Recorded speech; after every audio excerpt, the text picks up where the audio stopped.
Good morning, Village, and welcome to another Mindset Monday. Last week we talked about setting and executing goals, and we learned that in order to execute your new goals, you must commit to consistently completing certain activities or lead measures every day or every week. So what's another word for activities done consistently? Habits. Habits are a funny thing because we all grew up hearing that habits were something we were supposed to break because they were bad.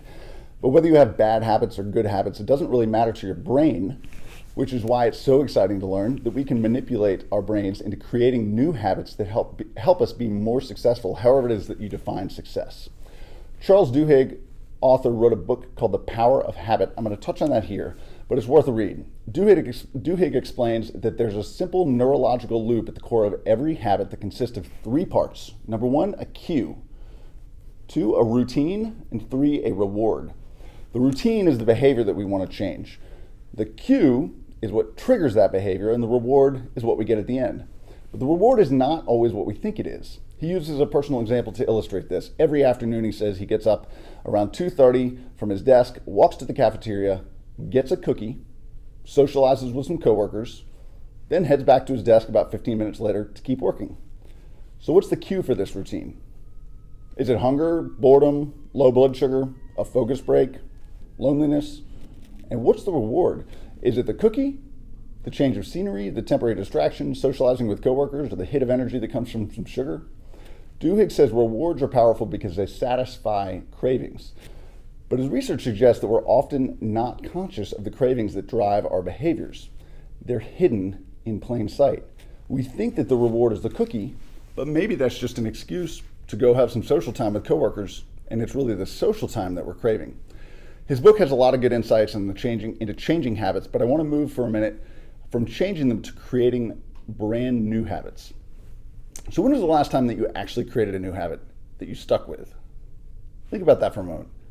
Maybe it was a new exercise routine, cooking certain meals at home, eating a certain way, reading books at a certain time of day, or writing notes in a consistent way.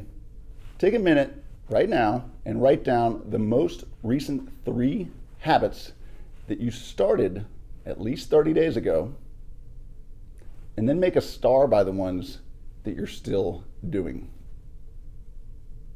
Has it been a long time since you started a new habit that you're still sticking with?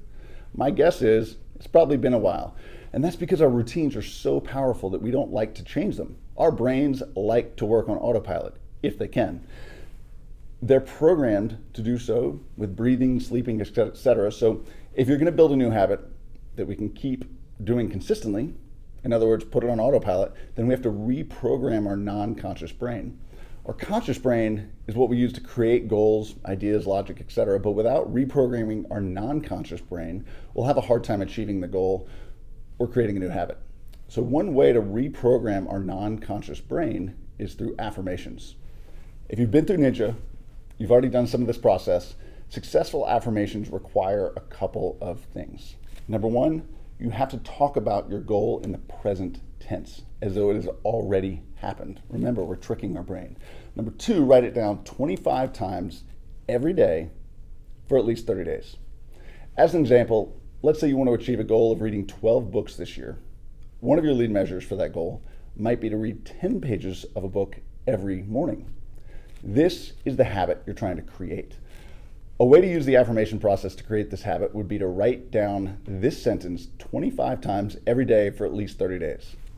I enjoy reading 10 pages of a book before breakfast every morning. It's a simple statement, but notice that it doesn't say, I look forward to being able to read 10 pages of a book.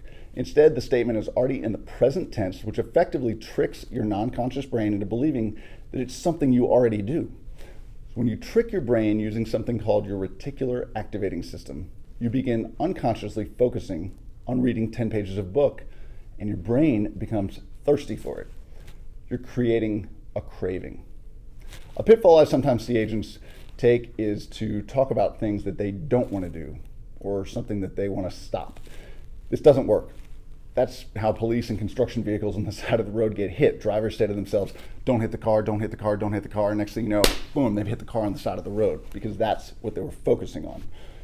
That's why there are move over laws, to make your focus moving over rather than focusing on not hitting the car. What you focus on expands, so keep it positive. This is easy to do. It's also easy not to do. So set yourself up for success by spending the first 30 days focusing on the affirmations, not the new habit. The new habit will come, but first you must commit to the affirmation process if you want the habit to stick. I look forward to seeing what you come up with. Please share those with me. Have a wonderful Monday. Good luck building some new habits. We'll see you at the sales meeting tomorrow.